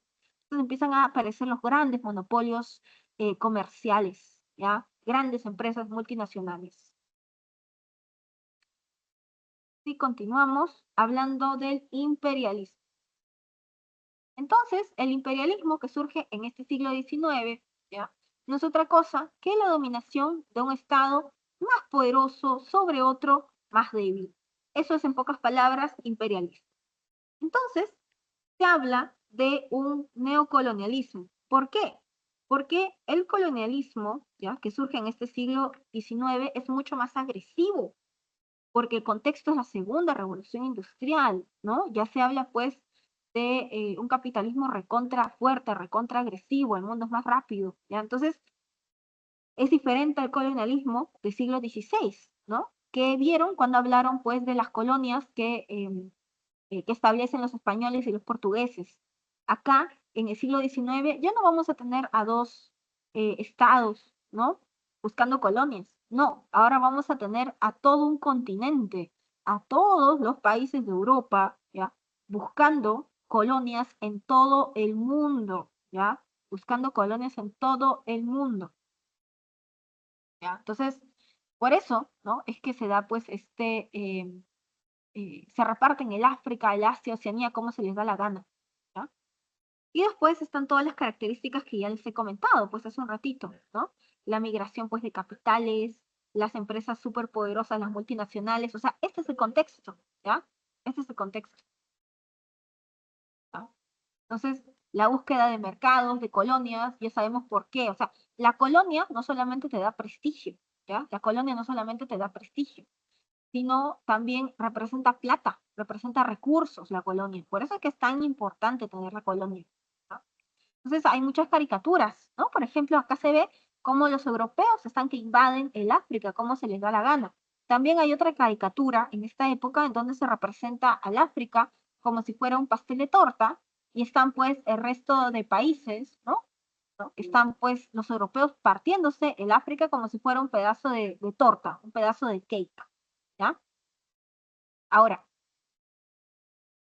acá se habla de el eurocentrismo, o sea, se habla pues de racismo, como ven aquí en su material. ¿Por qué? Todo esto deriva de la idea del darwinismo social. Según esta idea del darwinismo social, hay razas que son mejores que otras. Entonces, y los que se prestan para esta idea, aunque ustedes no lo crean, son los antropólogos físicos, los primeros antropólogos en el mundo. Empiezan a proponer lo siguiente, ¿no? De que supuestamente la ciencia del siglo XIX, luego de haber analizado todas las razas, los prototipos, ¿no? Los huesos, ¿no? Que existen en el mundo, han llegado a la siguiente conclusión. de que supuestamente los europeos son la raza superior, la raza, los más cultos, los más refinados, los que representan la civilización, la luz. Y que, por ejemplo, los chinos, ¿no? Representan la sociedad, ¿no? Que los chinos son sucios, ¿no? Etcétera. Entonces, esta idea de racismo científico, ¿ya? Si se dan cuenta, aparece en el siglo XIX. O sea, es la ciencia, ¿no? Son los antropólogos físicos que están instrumentalizando, ¿ya?, la ciencia para fines estrictamente políticos, para que después los estados, ¿no?, europeos, ¿no?, justifiquen su expansión, su dominio sobre el Asia, el África, Oceanía, ¿no?, etc. ¿Ya? Entonces sirven para justificar lo injustificable. Entonces, incluso en este contexto empiezan a aparecer los zoológicos humanos en Inglaterra. En Inglaterra tú ibas al fines del 19, ¿ya? Y en lugar de ver pues a hipopótamos, a monos, ¿no? Enjaulados, veías a personas de carne y hueso enjauladas, como si fueran animales. Entonces, digamos que los europeos están pues deshumanizando al otro. Entonces, si yo deshumanizo al otro, ¿no? Si el otro no es igual que yo, es menos que yo estoy justificando mi dominio, el dominio que estoy ejerciendo sobre el otro. ¿Me entiendes? Entonces, uno de mis profesores de la universidad decía, ¿no?, de que en realidad racismo, ¿no?, que desgraciadamente todavía existe en el Perú, en realidad vendría a ser una herencia de racismo científico del siglo XIX.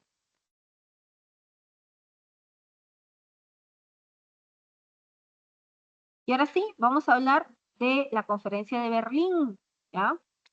Otto von Bismarck, el canciller de hierro de Prusia, ¿ya? Él va a hablar, va a reunir al resto de monarquías europeas. Les va a decir, miren, en lugar de matarnos entre nosotros, de hacer la guerra, mejor vamos a resolverlo todo diplomáticamente. Vamos a repartirnos el África entre todos nosotros, ¿ya? Y bueno, llevémonos bien. Entonces, por eso es que la conferencia de Berlín prácticamente significa la repartición del África como si fuese un pedazo de torta. Entonces, obviamente, a los que más les toca, ¿no?, según lo que pueden apreciar en su material, ¿no?, va a ser obviamente a los ingleses. Inglaterra en esta época es primera potencia mundial, ¿no?, seguido de los franceses, ¿no? Acuérdense, gracias al trabajo de Napoleón III, Francia logra obtener un montón de colonias, se recontrapoderoso, ¿no? En tercer lugar vamos a tener pues a los alemanes, ¿ya? Incluso, aunque ustedes no lo crean, como pueden apreciar aquí en el mapita, ¿no?, hasta los españoles les llega a tocar pues su buena parte de esta repartición de las colonias, ¿ya? Y eso que los españoles en el siglo XIX están recontravenidos a menos, ¿no? O sea, en el siglo XIX los españoles pierden Hispanoamérica, ¿ya? Es más, en el año 1898 ya llegan a perder sus tres últimas colonias que les quedaban aquí: Cuba, Puerto Rico y Filipinas. Por eso es que para los españoles, ¿no?, 1898 viene a ser el año del desastre nacional español. Pero bueno, a los españoles también les va a tocar por ahí sus colonias en el África. Ahora, en cuanto, ¿no?, al gobierno de Inglaterra, la colonia más preciada que van a tener los ingleses va a ser la India, en el Asia, debido a las especias, ¿ya? Entonces los ingleses van a tener muy buenas relaciones comerciales con la población de la India. La India recién va a lograr su independencia en el siglo XX, ¿ya? Tras la Segunda Guerra Mundial, ¿ya? Cuando surja pues Mahatma Gandhi, Alma Grande Gandhi. Ahora, en el África, ¿ya?, Egipto se va a independizar de Inglaterra durante los años 20, en el periodo entre guerras, ¿ya?, del siglo XX. Sudáfrica también va a ser una colonia importante de los ingleses en esta época. Por eso es que hasta el día de hoy en Sudáfrica se habla ese idioma, se habla el inglés, ¿ya? En América, pues la colonia más importante, ¿no?, es Canadá. Y si nos vamos pues a Oceanía, los ingleses, ¿no?, los colonos ingleses, ¿no?, llegan a lo que vendría a ser Australia, matan a los aborígenes originales. Los verdaderos aborígenes australianos eran de tez cobriza y cabello negro. Entonces, pero cuando llegan los colonos ingleses los exterminan a casi todos. Por eso es que hoy en día el fenotipo que predomina en Australia es más, se asemeja más al europeo, ¿no? Ahora, Francia, ¿no?, ¿ya?, con Napoleón III, ¿no?, digamos que las colonias más importantes de los franceses, ¿no?, van a ser Indochina y Argelia. Indochina obviamente en el Asia, ¿no?, y Argelia en el África. Entonces, tanto Indochina como Argelia van a emanciparse, a independizarse de su metrópoli recién en el siglo XX, también, ¿no?, después, ya mucho después de la Segunda Guerra Mundial. Ahora, como verán, Alemania también tenía pues sus colonias. Ahora sí, continuamos. Y vamos a hablar rapidito, ¿no? Del último tema, que es la Primera Guerra Mundial. Entonces ya entramos al siglo XX. Entonces, en esta época, ¿ya? En esta época, digamos que la Primera Guerra Mundial se da principalmente por las colonias. Ya sabemos lo que representa una colonia. Es prestigio, es materia prima barata, mano de obra barata, es un nuevo mercado que me va a comprar mis productos. Por eso es que en realidad se da esta Primera Guerra Mundial. O sea, la guerra era algo inevitable, era algo que ya se veía venir, ¿ya? O sea, desde el siglo XIX, durante los tiempos de la paz armada, ¿no? Mientras que por fuera, en Europa, hay pocas guerras, ¿no? Aparentemente, ¿no? Hay paz, ¿no? Por dentro, los estados, los gobiernos se están armando hasta los dientes y van a utilizar todos los inventos que hemos visto durante la Segunda Revolución Industrial para prepararse para la guerra. Entonces, la paz armada coincide con esta época con esta bella época. Entonces, desde el siglo XIX en realidad ya se habían formado las alianzas. Por ejemplo, el imperio de Austria-Hungría había establecido una alianza con Prusia. Otto von Bismarck, el canciller de hierro de Prusia, para proteger a Prusia, porque él sabía que la guerra era algo inevitable, ¿no? Hace una alianza con sus primos hermanos, ¿ya? Los austrohúngaros. Entonces, acá tenemos pues a los dos bandos, ¿no? Por ejemplo, Alemania y Hungría, ¿no? Ya sabemos que son Pinky Friends, ¿no? Son primos hermanos, tienen una alianza del siglo XIX. Ahora, en el caso de los alemanes y los franceses, se odian desde el siglo XIX por Alsacia y Lorena, desde la época de la guerra franco-prusiana. ¿Ya? Ahora, en el caso de Alemania y Gran Bretaña, ¿por qué se odian? Por una cuestión estrictamente comercial, ¿no? Hace un rato les contaba de que a los ingleses no les va a gustar para nada empezar a ser desplazados comercialmente, ¿ya? Por los alemanes. Ahora, Francia y Rusia por ahí que tenían un tratado, ¿no? De defensa del siglo XIX. Ahora, los italianos, ustedes me dirán, ¿por qué se cambian de bando los italianos? Los italianos se cambian de bando debido pues a lo siguiente. Los italianos sí es cierto que tenían pues sus pleitos con los franceses por Túnez, pero los italianos primero van a estar en el bando de la Triple Alianza, ¿por qué? ¿Ya? Debido a esta enemistad que tenían con los franceses, pero con el paso del tiempo, ¿ya? Con el paso del tiempo, los italianos van a tener pretensiones en los Balcanes.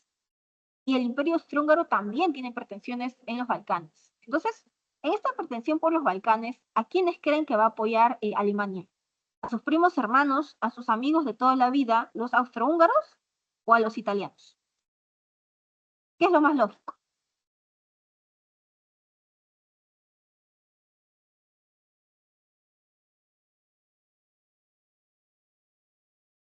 Lo más lógico, ¿no? Es que obviamente los alemanes, ¿no? Apoyen a Austria-Hungría. Entonces Italia como se va a sentir, por así decirlo, traicionada, y es así que se cambia de bando. Y bueno, también los italianos tenían bastantes pleitos con Austria-Hungría por la frontera. Ya se estaban peleando, tenían problemas fronterizos. Entonces, debido a todo esto, es que los italianos se cambian de bando y se pasan para el bando opuesto. ¿Ya? Ahora, los rusos. Los rusos, ¿ya? Durante pues la Primera Guerra Mundial, Rusia es gobernada por el zar Nicolás II. Rusia es súper pobre, recontra atrasada, ¿ya? Entonces la gente la pasa muy mal en Rusia. Entonces digamos que mientras que los alemanes van con lo último en tecnología, ¿no? Los rusos podían ir con espadas y caballos, como si estuvieran pues en otra época, ¿no? Entonces debido a esto es que va a morir un montón de población rusa, ¿no? Ahorita lo voy a explicar, ¿ya? Ahora, Estados Unidos, ¿ya? Va a entrar tardíamente a la guerra. O sea, si se dan cuenta, Estados Unidos se demora 3 años en entrar a la Primera Guerra Mundial. ¿Por qué se demora tanto? ¿Ya? Porque en realidad Estados Unidos durante estos 3 años se la va a pasar facturando, se la va a pasar vendiendo materias primas, ¿ya? A los europeos que ahorita están que se matan entre ellos. Ahorita voy a explicar también por qué Estados Unidos al final decide pues más bien entrar a la guerra.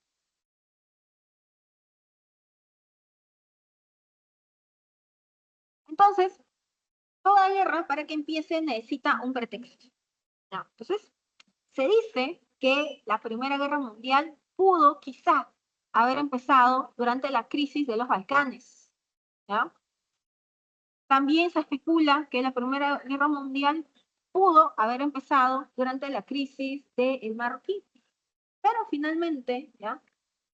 El detonante, el pretexto para que esta guerra empiece va a ser pues el asesinato del archiduque Francisco Fernando, ¿no? Francisco Fernando es el heredero, ¿no?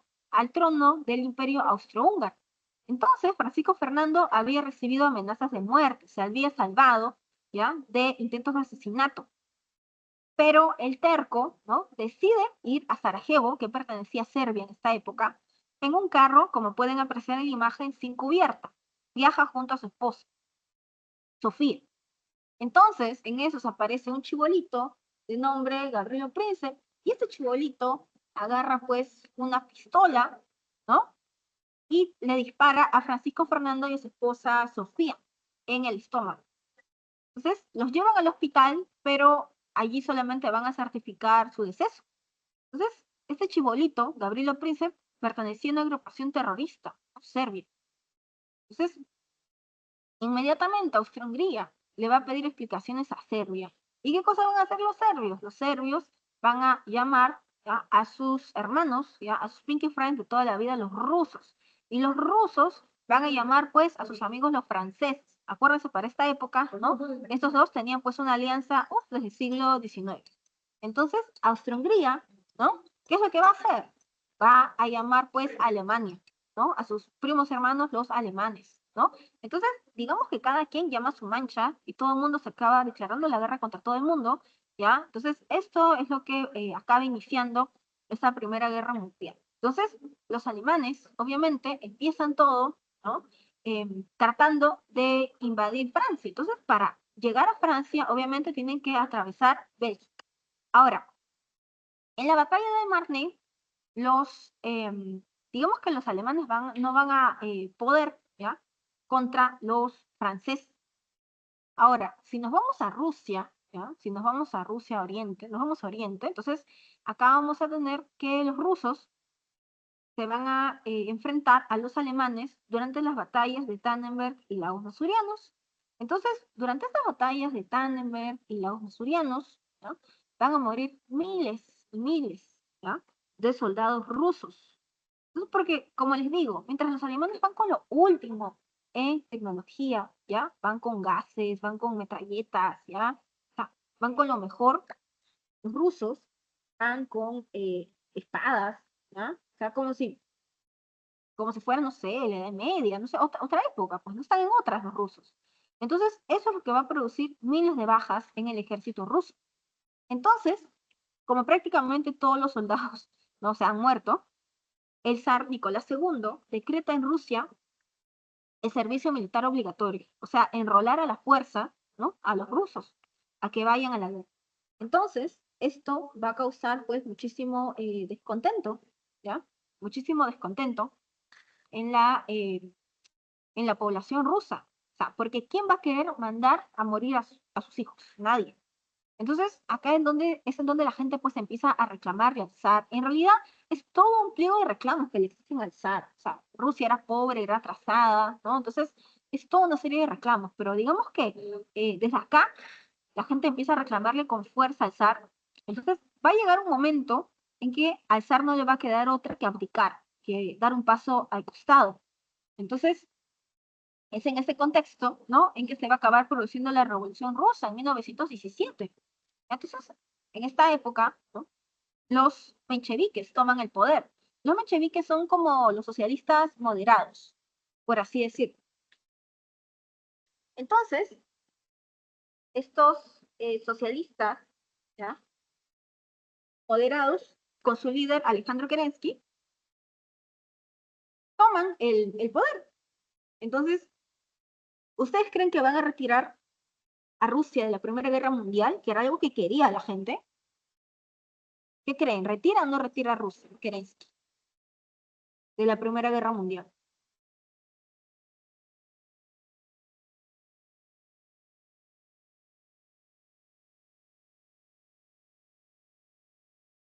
¿Qué opinan?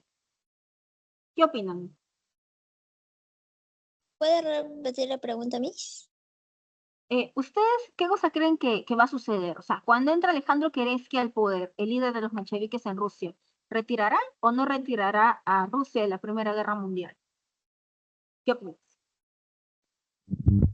Mm, que no, no lo retiraría, Muy creo. bien, muy bien, excelente, muy bien, muy bien, muy bien. Entonces, claro, no retira a Rusia de la Primera Guerra Mundial. Y esto era algo que quería la gente de a pie en Rusia. Entonces, de esto es que se va a agarrar, pues, camarada Lenin, el líder de los bolcheviques, que son ya los socialistas, pero más radicales, recontra extremistas, para darle, pues, golpe de Estado a Alejandro Kerensky.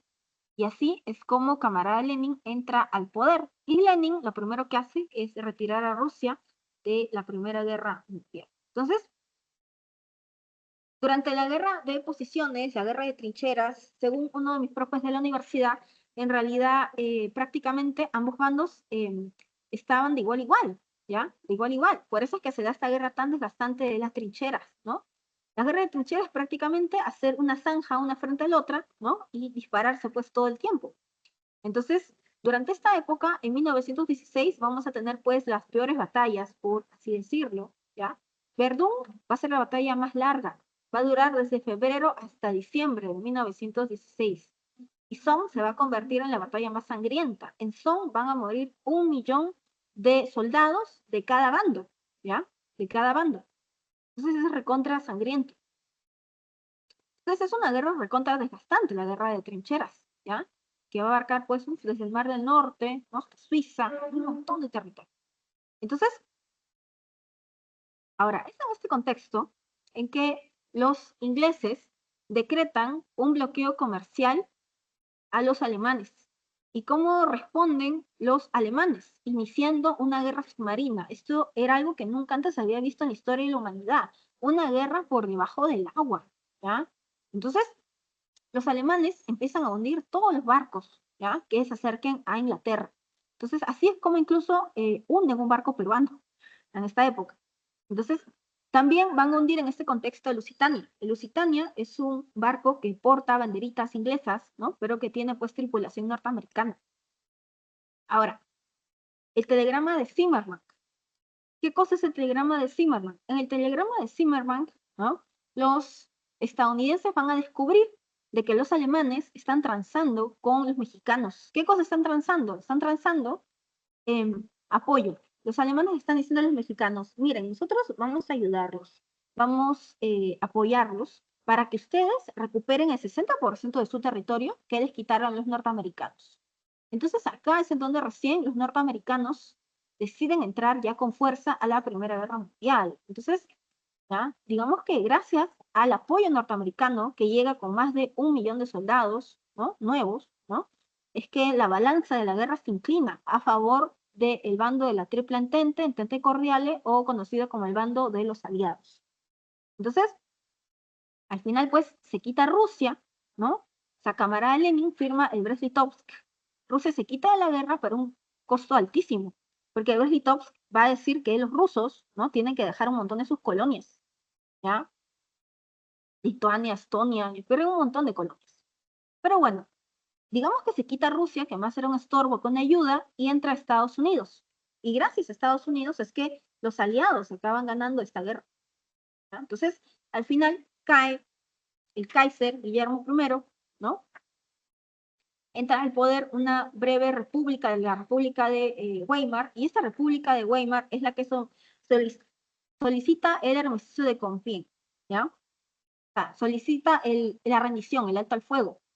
Entonces, es así como se acaba firmando, pues, el Tratado de Versalles, ¿no? El Tratado de Versalles es muy humillante para los alemanes, ¿no? Dice que los alemanes tienen con su plata que pagar los gastos de reconstrucción del resto de países de Europa, ¿no? El Tratado de Versalles, ¿no? Prácticamente prohíbe el ejército de los alemanes a tan solo, pues, 100.000 efectivos, ¿no? El Tratado de Versalles, ¿no? Se hace, pues, que se les quita las colonias que habían adquirido los alemanes durante el siglo XIX. Se les quita incluso Alsacia y Lorena, ¿ah? Entonces, por eso es que hay muchas caricaturas en donde se representa a Alemania como un hombre que está a punto de ser guillotinado, ¿no? Y Hitler decía, tengan cuidado cómo se está tratando Alemania, porque Alemania se puede vengar, y 20 años después, ¿no? Alemania se venga con la Segunda Guerra Mundial. Y ahora, este vergonzoso y humillante Tratado de Versalles para los alemanes va a ser utilizado para el ascenso del poder de los fascistas, ¿ya? Entonces, consecuencias. Hay millones de muertos, desaparecen un montón de dinastías, como la Hohenzollern, como Habsburgo, ¿ya? Entonces desaparecen muchos imperios, como el Imperio Turco, el Imperio Austrohúngaro, y empiezan a surgir en su reemplazo un montón de estados nuevos. Hungría, ¿ya? Checoslovaquia, Yugoslavia, ¿ya? Entonces, y surge la Sociedad de Naciones con la idea de evitar, pues, guerras en el mundo, ¿no? Y obviamente esa Sociedad de Naciones fracasa, si no, no estaríamos hablando 20 años después, ¿no?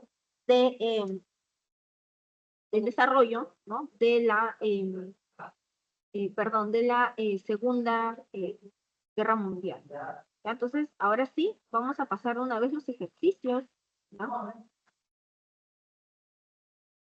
Entonces, vamos a pasar a resolver rapidito los ejercicios, ¿ya?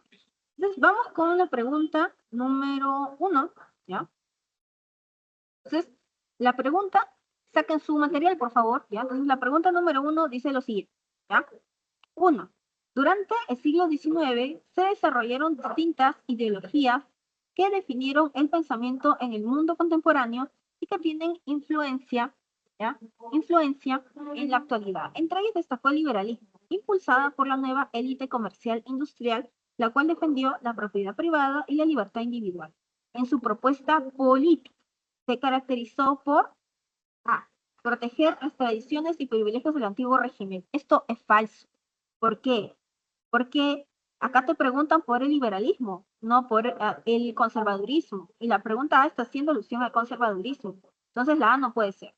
La B, difundir la soberanía nacional, la autonomía, los límites fronterizos, la nación. ¿Quién te habla de nación? Los únicos que te hablan de nación son los nacionalistas, no los liberales. Por eso es que la B no puede ser. La C, promover el libre mercado en base a la ley de la oferta y la demanda. Miren, esta tal vez hubiese sido la respuesta correcta si es que me hubiesen preguntado, ¿ya? Por el liberalismo en el aspecto económico. Pero la pregunta, si se dan cuenta, es por el liberalismo en el aspecto político. Entonces, como me preguntan por aspecto político, por eso es que la C no podría ser. Ahora, la D, eliminar la desigualdad social y promover el progreso colectivo. Esto me suena más socialismo. Entonces, y no me están preguntando por socialismo. La E, reconocer e impulsar la independencia y los poderes del Estado. Por supuesto que esta es la respuesta correcta, ¿ya? Porque acuérdense que los liberales en el aspecto político estaban a favor de la división de poderes del Estado, en el Ejecutivo, Legislativo y Judicial. Ahora vamos con la pregunta número 2. Dice, 2. En 1848 tuvo lugar la mayor oleada revolucionaria del siglo XIX. Producto de la grave crisis económica europea, los movimientos de protesta política fueron apoyados por los sectores obreros y campesinos que exigían mejoras en sus condiciones de trabajo, aunque no necesariamente compartían los ideales nacionalistas o liberales. En el caso francés, uno de estos hechos fundamentales en este proceso fue el desarrollo de las tres jornadas gloriosas y la caída de Carlos X. Esto sería correcto si es que me hubiesen preguntado por la revolución de 1830, pero no me están preguntando por la revolución de 1830, sino me están preguntando por la revolución de 1848. Siempre tienen que ir directo al grano, a los que les pide las preguntas. Entonces, por eso es que la A no podría ser, ¿ya? La 2, ¿ya? Dice, la caída de la Segunda República, producto de la Revolución de Febrero, ¿no? Esto, digamos que es falso porque esto viene posterior, posterior a esta revolución de la que están preguntando. La C, las elecciones con sufragio universal masculino, que elogió a Luis Bonaparte. Por supuesto que esto es correcto, ¿no? Acuérdense que ni bien los burgueses se tumban al rey burgués, ¿ya? Se promueve, ¿no? Se promulga el sufragio universal masculino. Entonces, por eso es que aquí la clave es la C. ¿Ya? Ahora, el restablecimiento de la monarquía con Luis Felipe I, no, nunca se lo restablece, más bien se lo tumban del poder a Luis Felipe I, al rey burgués. Entonces la D es falsa. La E, el fin del imperio francés tras el derrocamiento de Napoleón III, no, no, eso viene muchísimos años después, ¿no? Y nos están preguntando por 1848, ¿ya? Entonces, por eso es que en la 2 la respuesta es la C de casita. Como he tenido estos problemas de conectividad técnicos, les quiero pedir unos minutitos para culminar una vez con las preguntas, por favor, el señor tutor, ¿ya? De las consultas académicas. Entonces, vamos rapidito con la 3, ya vamos rapidito con la 3. Entonces, en la 3, ya, entonces en la 3 vamos a atender la siguiente pregunta. Dice, la segunda revolución industrial fue el resultado de la expansión tecnológica científica que experimentó el mundo desde mediados del siglo XIX hasta el inicio de la Primera Guerra Mundial.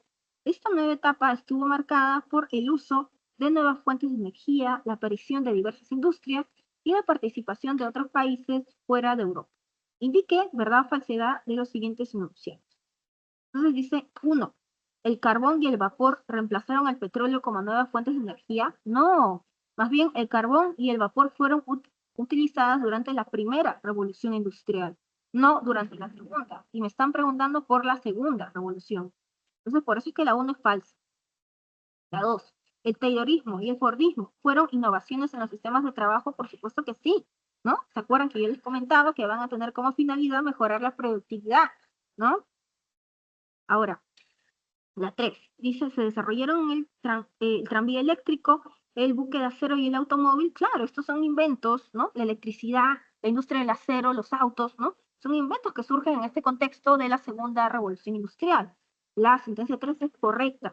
La sentencia 4 dice, aparecieron nuevas potencias industriales, ¿ya?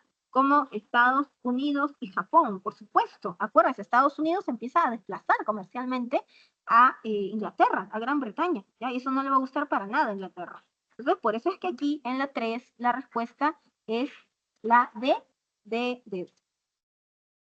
Entonces,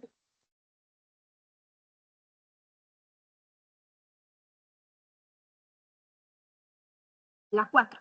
Vamos con la 4. Dice, el imperialismo del siglo XIX fue un fenómeno político y económico que implicó la expansión de algunos estados, sobre todo europeos, sobre otros territorios, principalmente en África y Asia. Se caracterizó por formar extensos imperios y la exportación de grandes capitales para consolidar el poder en sus colonias. Respecto a las diversas causas del imperialismo, relaciones según corresponde. Entonces, vamos ya a relacionar. Entonces, por ejemplo, cuando dice aquí, la sobrepoblación, ya, sobrepoblación y la emigración europea, ya, sobrepoblación y la emigración europea, ya, vendría a ser una característica ya económica. Claro, o sea, digamos que la sobrepoblación va a hacer que ya no hay trabajo para todos los europeos, ya no hay un espacio para todos estos europeos. ¿Ya? Entonces, digamos que por eso es que tienen que emigrar, que quitarse, ¿no? De Europa y empiezan a buscar colonias en el Asia, en el África, en Oceanía. Incluso muchos europeos acaban llegando a América, ¿no? Ahora, la B, búsqueda de prestigio social, búsqueda de prestigio internacional, perdón, estoy leyendo mal. Ya, esto, ay, disculpen, creo que he leído mal. Creo que he leído mal. Ay, disculpen, ya, le da, no estoy viendo bien. Ya, entonces, disculpen, ya. Vamos con nuevamente las sentencias, ya, de las 4. Disculpen, le da. Ya, no veo muy bien las letras. Ya, entonces, ya, vamos, ¿no? Tenemos en la primera columna, ¿no? Tenemos económica, ¿no? De ahí tenemos ideológica, política y demográfica, ¿no? Y en la columna de costado, ¿no? Tenemos por ahí sobrepoblación, inmigración europea, ¿no? De ahí búsqueda de prestigio internacional, ¿no? De ahí necesidad de nuevos mercados, ¿no? Y al final, visión eurocéntrica y racial del mundo. Entonces, ¿no?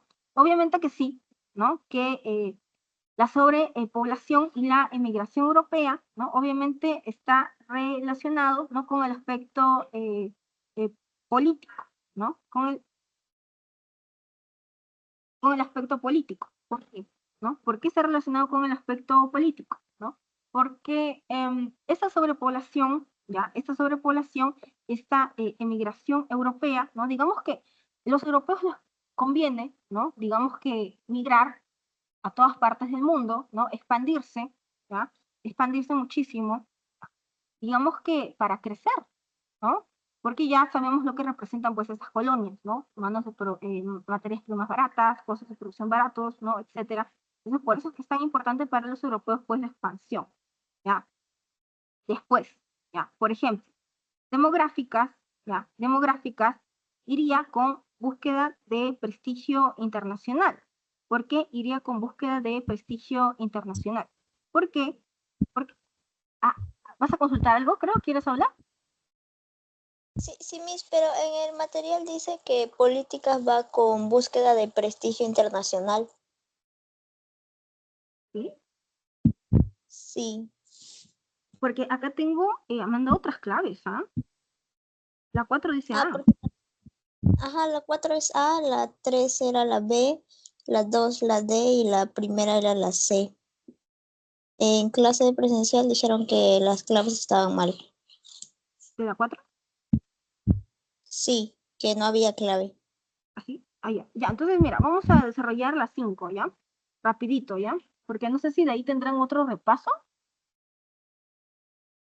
Ya, ya. Vamos con la 5, ¿no? Que no hay problema en 5. Entonces dice aquí, la Primera Guerra Mundial fue el enfrentamiento entre las principales potencias del mundo y cuyo epicentro fue Europa. Entre las principales razones del conflicto bélico estuvo la rivalidad imperialista y la exaltación nacionalista, lo que derivó en la formación de bloques políticos y militares antes de 1914. Las consecuencias de la guerra fueron perjudiciales para la mayoría de países, destacando entre ellas, ¿ya? Dice, te preguntan por consecuencia de la Primera Guerra Mundial. Entonces, ya, vamos con la primera sentencia. Dice, a ver, A. Creación de la Organización de Naciones Unidas como garantes de paz. La ONU y las Naciones Unidas nacen a consecuencia de la Segunda Guerra Mundial, no de la Primera Guerra Mundial. Entonces, y aquí te preguntan por la Primera Guerra Mundial. Entonces, acá la A quedaría descartada, ¿ya? La B. Aparición de nuevos imperios como el austriaco, el turco otomano y el ruso. No, más bien la Primera Guerra Mundial produce la desintegración de muchos imperios, ¿ya? De muchos imperios. Más bien desaparece el imperio turco queda reducido a un país chiquitito, enanito, ¿ya? El imperio austrohúngaro también desaparece y da pie a que surja Austria, ¿no? Ya, Austria. Hungría por separado. Entonces aparecen más bien nuevos estados y desaparecen más bien estos imperios, ¿ya? Entonces, acuérdense, los rusos acaban en Revolución Rusa, entonces el zar acaba pues siendo asesinado más bien con la familia real, entonces, tras la Revolución Rusa, entonces por eso es que tampoco puede ser la B, ¿ya? Ahora, vamos con la C, ¿ya? Que dice aquí el surgimiento de la Unión Soviética como una potencia a nivel mundial, ¿ya? Esto por supuesto que no. Esto podría ser una consecuencia de la Segunda Guerra Mundial, quizá, no de la Primera Guerra. No, o sea, Rusia era recontra atrasada en esta época. La D. Ya, la muerte de 20 millones, obviamente que sí, ¿no? Y está ahí en su material, mueren 20 millones de personas. A ver. Y la E dice, la creación de la Sociedad de Naciones por parte del presidente Roosevelt. No, la Sociedad de Naciones nace a partir del presidente Wilson, no de Roosevelt. Roosevelt viene mucho después, en los tiempos de la Segunda Guerra Mundial. Entonces, no en la primera. Te están preguntando por la Primera Guerra Mundial. Entonces, ahora sí, ¿no? A ver, vamos con la pregunta 4, rapidito, ya, porque, o sea que había un error en la clave. A ver, un ratito. Vamos a ver. No tiene más clases después de acá, ¿no? No vaya a ser que esté interrumpiendo otro profe.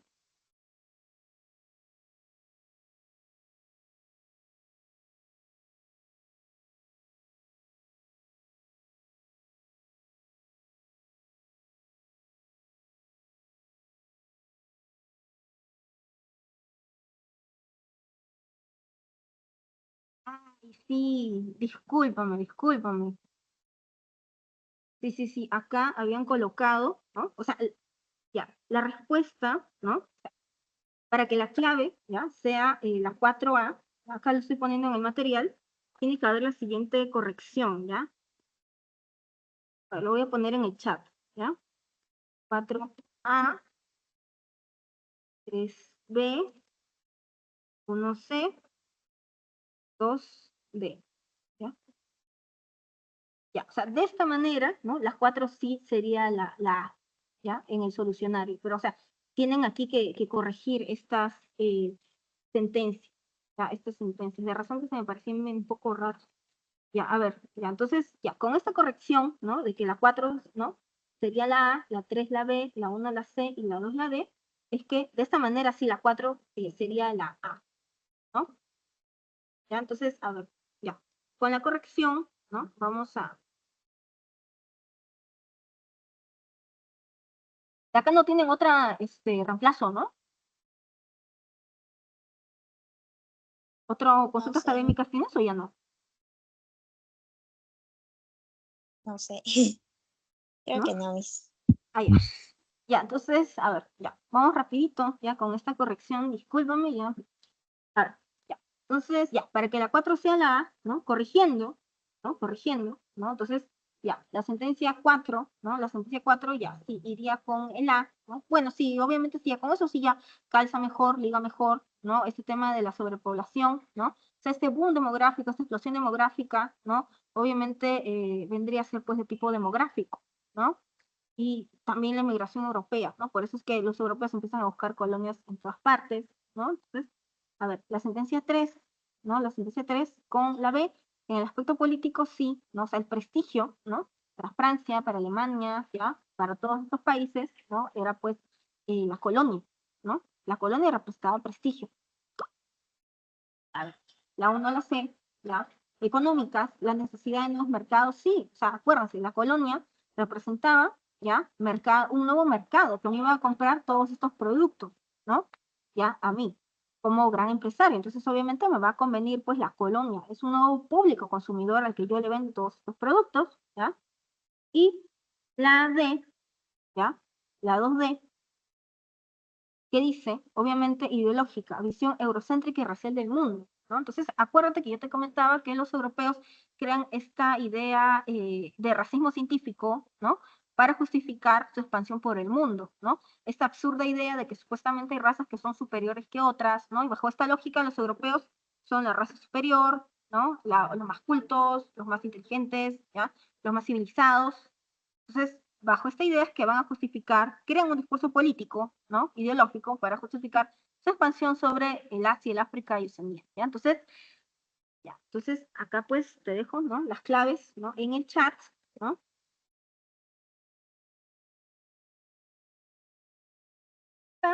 Entonces, cuídense mucho, ya con esto ya cerramos este reemplazo de las consultas académicas del día de hoy, ¿ya? Chao, cuídense. Cuídese, Miss. Chao, cuídate.